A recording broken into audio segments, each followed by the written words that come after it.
এখন বেশিরভাগ অনুষ্ঠান বাড়িতে বা বিয়ে বাড়িতে এই মাছ রান্নাটা অনেক বেশি ভালো লাগে। তো বিয়ে বাড়ির এই মাছ রান্নার রেসিপিটা কিভাবে বাসায় রান্না করে খাবেন সেটাই আজকে সহজ পদ্ধতিতে রান্না করে দেখাবো। তো আসসালামু আলাইকুম বন্ধুরা, কেমন আছেন আপনারা সবাই? আশা করি সবাই ভালো আছেন, আমিও ভালো আছি। তবে এটা হচ্ছে আজকের রেসিপির নাম মালাই কাতলার রেসিপি। তো বন্ধুরা, এজন্য এখানে আমি কিছু মাছ নিয়ে নিয়েছি। তো এগুলো হচ্ছে কাতলা মাছ। তো আপনারা যে কোনো মাছই নিতে পারেন। তো এখানে প্রায় 1 থেকে 1.5 কেজি ওজনের এই পাঙাশ মাছগুলো আমি কেটে নিয়েছি। তো কেটে পিস পিস করে নিয়ে নিয়েছি। তো আমি এখন এখান থেকে কিছু পিসওয়ালা মাছ বেছে নিয়ে এই পিসওয়ালা মাছগুলো দিয়েই আজকে আমি মালাই কাতলা বানাবো। তো এজন্য আমি এখন এখান থেকে কিছু মাছ বেছে নিয়ে নিয়েছি। তো এখান থেকে আমি 5 থেকে 6 পিসের মতো মাছ নিয়ে নিয়েছি। এই যে দেখুন মাছগুলো। তো মাছগুলো ধুয়ে পরিষ্কার করে নিয়ে নিয়েছি। এখন আমি 1 পিস লেবুর রস এখানে চিপে দিয়ে দিচ্ছি। দিয়ে দেওয়ার পরে এখানে পরিমাণ মতো একটু লবণ ছিটিয়ে এটাকে ভালো করে হাতের সাহায্যে মেখে নিয়ে নিচ্ছি। তো এটাকে ভালো করে মেখে নিয়ে এটাকে 5 থেকে 10 মিনিটের মতো এটাকে রেখে দিব। তো এরপরে আমি এখানে নিয়ে নিচ্ছি বাদাম। এখানে আমি কাঠবাদাম নিয়ে নিয়েছি, আপনারা চাইলে কাজু বাদামও নিয়ে নিতে পারেন। তো কিছু কাজু বাদাম কাঠবাদাম নিয়ে নিয়েছি। নেওয়ার পরে এখানে 3 টেবিল চামচ পরিমাণ নিয়ে নিচ্ছি সাদা তিল। তো আপনারা চাইলে এখানে যে কোনো বাদামই দিতে পারেন। তো এটাকে আমি ব্লেন্ডার করে নিয়ে নিয়েছি। তো এরপরে আমি একটা ফ্রাই প্যান বসিয়ে দিয়েছি, তাতে পরিমাণ মতো তেল দিয়ে দিয়েছি। তেল দিয়ে এখন আমি খুব ভালো করে মাছটাকে একটু ভেজে নিব। একদম বেশি কড়া করে ভাজা যাবে না। তো আপনারা দেখতে থাকুন যে আমি কীরকমভাবে মাছটাকে ভেজে নিই। তো মাছটা এক পিঠ প্রায় হয়ে গেছে, তো আর এক পিঠ আমি উল্টে দিয়ে দিচ্ছি। তো দেখুন এই যে কালারটা এসেছে মাছের, ঠিক এরকম কালার করে মাছটাকে আমাদেরকে ভেজে নিতে হবে। তো মাছগুলো আমার ভাজা শেষ হয়ে গেছে। এখন আমি মাছগুলো তুলে রেখে দিচ্ছি সাইডে। তো রেখে দেওয়ার পরে এখন আমি এই তেলের ভিতরেই দিয়ে দিচ্ছি এখানে 2টো দারচিনি আর একটা তেজপাতা। এগুলো দিয়ে আমি একটু ভেজে নিয়ে নিচ্ছি। নেওয়ার পরে এখানে দিয়ে দিচ্ছি 1/2 টেবিল চামচ পরিমাণের মতো আস্ত জিরা। তো এই আস্ত জিরা আর আস্ত মশলাগুলো একটু নেড়েচেড়ে ভেজে নিয়ে নিলাম। তো ভেজে নিয়ে নেওয়ার পরে এখন আমি এখানে দিয়ে দিব পেঁয়াজ বাটা। তো এখানে আমি 3 থেকে 4 টেবিল চামচ পরিমাণের মতো দিয়ে দিলাম এখানে পেঁয়াজ বাটা। তো পেঁয়াজ বাটাটা দিয়ে দেওয়ার পরে এটাকে আমি এখন একটু ভেজে নিব। ততক্ষণ ভেজে নিব যতক্ষণ এর কাঁচা গন্ধটা একটু চলে না যায়। তো এখন আমার প্রায় ভাজা হয়ে গেছে, পেঁয়াজের গন্ধ কাঁচা গন্ধটাও চলে গেছে। তো এভাবে এতে আমি এক এক করে আর আস্তে আস্তে করে এভাবে মশলাগুলো ভাজবো আর অল্প অল্প করে সব মশলাগুলো এখানে দিয়ে দিব।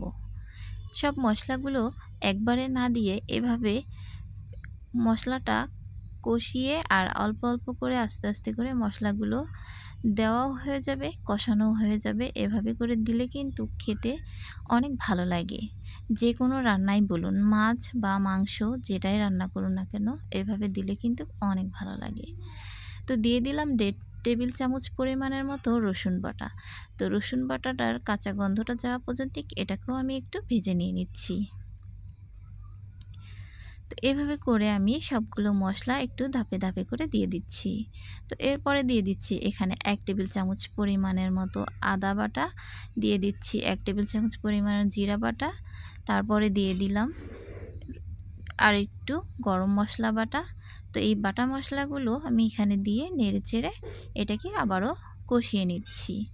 তো দেখুন খুব সুন্দরভাবে এটা কিন্তু কষানো হয়ে গেছে।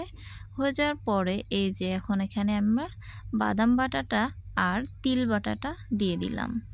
তো আমি এটাকে ব্লেন্ডার করে নিয়েছিলাম, তো নিয়ে দিয়ে দিয়েছি। তো এটাকেও ভালো করে এখন একটু কষিয়ে নিব।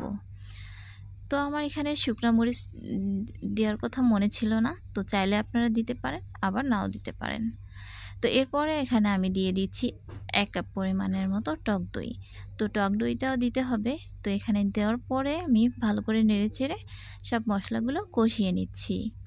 তো এরপরে দিয়ে দিচ্ছি 1 টেবিল চামচ পরিমাণের মতো ধনিয়া গুঁড়া। তো সব মশলাগুলো এভাবে দিয়ে কষিয়ে নিচ্ছি।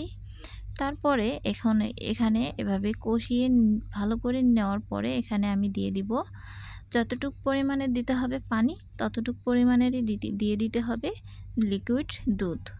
তো আমি এখানে 2 কাপ পরিমাণের মতো দিয়ে দিব পানি, আর 2 কাপ পরিমাণের মতো দিয়ে দিব দুধ।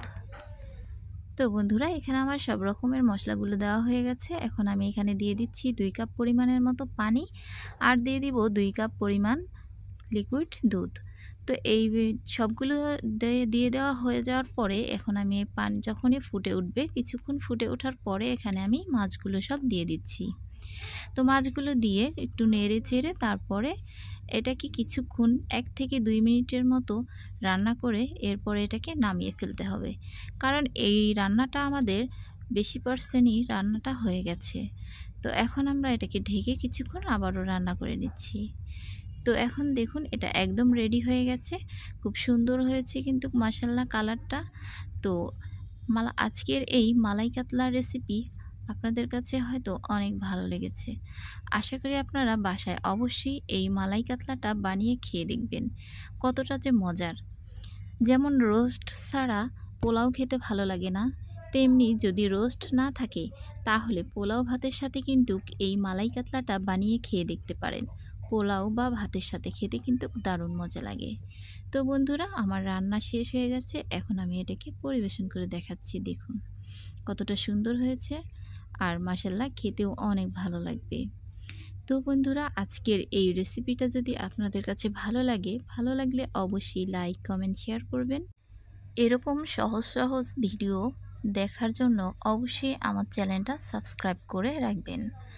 তো আশা করি এরকম সহজ সহজ রেসিপি আপনাদের কাছে অনেক ভালো লাগবে। আর আপনাদের কীরকম রান্না দিতে ভালো লাগে সেটা আমাকে কমেন্ট করে জানাবেন।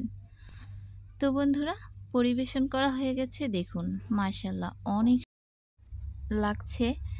তো আশা করি খেতেও কিন্তু অনেক ভালো লাগবে। তো আপনারা বাসায় অবশ্যই এই রেসিপিটা ট্রাই করে দেখবেন। আল্লাহ হাফেজ, সবাই ভালো থাকবেন।